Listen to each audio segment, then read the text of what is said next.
Nagbike nga pala kami papuntang Mount Oro pero nagkaligaw-ligaw kami. Nakinig kasi ako sa kasama ko. Sabi niya alam niya raw yung daan. Yung pala, first time niya lang pupunta ron. Ako nga, 2 beses nakapunta ron. Kaya alam na alam ko na ang daan papunta ron. Pero pinilit niya pa rin ang gusto niya dahil may naka-install daw sa kanyang mapa at nakita niya raw yung daan.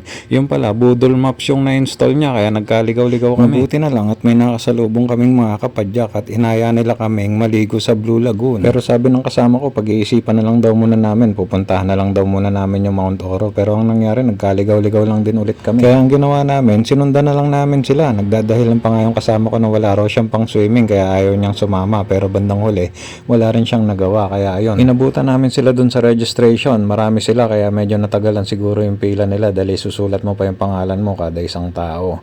Ayan, 20 pesos ang registration dyan para makapasok. Tapos malapit na dyan yung Blue Rock Lagoon at malaki na ang pinagbago ng lugar na to mula nung pumunta kami 5 years ago. Dati wala pa tong mga bahay na to. Ngayon, ang dami ng mga nakatayong bahay dun sa mismong liguan. Wala rin talagang bahay ron. Pero eto, ang dami na hanggang dun meron din. Tapos dyan nyo ipapark yung mga bike nyo.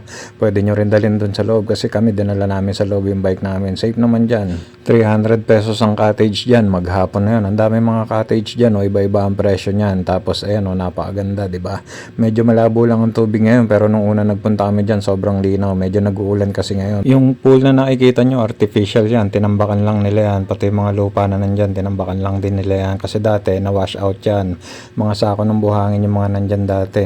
Tapos na-wash out ng bagyo. Kaya ginawa uli nila. Tapos ayan, wala pa yung mga bahay na yun. Ngayon, ang lalaki na, diba?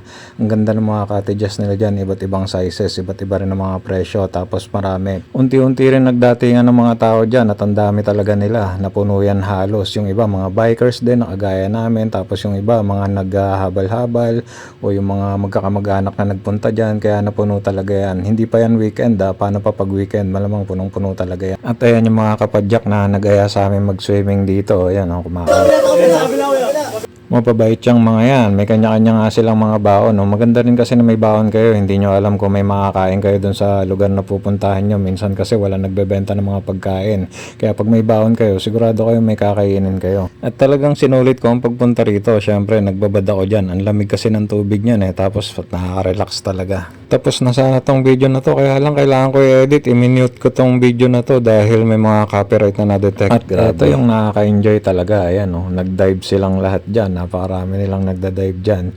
Napakalalim din yan. Halos hindi ko na nga maabot yung ilalim yan Nasa 12 o 13 feet o 14 feet ata yan. Medyo naabot ko rin pero hindi ganun katagal. Ayan diba? Enjoy na enjoy sila dyan. May mga bata din dyan na sobrang liliit pero ang lalakas lumangoy. Nakakatawa silang panoorin. At kung makikita nyo talagang pumila sila dyan para makuha ng video para maipakita lang sa inyo. May kanya-kanya silang style ng pag-dive. Ayan tignan nyo naman diba? Ayan suspended pa sa parang si Michael Jordan. Ito pang isa, tignan nyo. Mamaya, ayan, makikita nyo. Ayun diba? Parang dumadunk lang, diba? Solid na solid. Kaya maganda, pumunta rin kayo dito sa Blue Rock Lagoon. Dito lang yan sa Montalban, Rizal. Pwede kayo mag-swimming, pwede kayo mag-ihaw-ihaw, magluto-lutuan, at umakyat sa bundok, umakyat sa mga batuhan, at mag-dive, at kung ano-ano pa. At hindi lang yan yung lugar na pwede kang mag-dive dyan. Meron lugar na tinatawag nilang ipinagbabawal na lugar na kung saan pwede kang mag-dive yun. Doon sa dulo yun. Maraming nagda-dive doon pero pinagbabawalan sila kasi medyo yung signage hindi masyadong kita. Kaya yung mga tao, panay ang dive. Maganda ang lugar na to at talagang marerelax ka. Kaya ano pang inaantay nyo? Puntahan nyo na rin ang lugar na ito. Isama nyo ang inyong mga barkada. Dito lang yan sa Blue Rock Lagoon. Kung gusto nyo malaman kung paano pumunta rito, i-comment nyo lang at tutulungan namin kayo. Maraming salamat sa aming mga bagong naging kaibigan at maraming salamat sa inyong panonood.